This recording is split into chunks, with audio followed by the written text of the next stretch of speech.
জীবনে যতদিন শুক্রবার পাবেন চারটা আমল করতে ভুল করবেন না। আজকে শুক্রবার না, আমি জানি না চারটা আমল করেছেন কিনা বা করছেন কিনা, আপনারা মিলিয়ে নেবেন। যদি চারটা আমল আজকে না করে থাকেন, আজকে থেকে জীবনে যতদিন শুক্রবার পাবেন চারটি আমল করতে ভুল করবেন না। পারবো তো ইনশাআল্লাহ? ইনশাআল্লাহ। এক, দুরূদ পড়া। আমার বিশ্বনবী দুরূদ সম্পর্কে কত অসাধারণ কথা বলেছেন।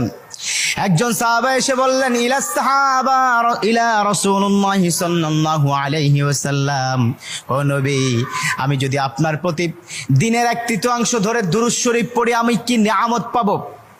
বিশ্বনবী বললেন, তুমি যদি দিনের 1/3 ধরে আমার প্রতি দুরূদ শরীফ পড়ো তোমার জন্য বিশাল উপকার হবে, আরো বাড়িয়ে পড়লে তোমার জন্য আরো ভালো হবে। সাহাবা মহা খুশি হয়ে গেলেন, ইয়া রাসূলুল্লাহ, আমি দিনের অর্ধেক সময় জুড়ে যদি আপনার প্রতি দুরূদ শরীফ পড়ি তাহলে কি হবে? বিশ্বনবী বললেন, এটা বিশাল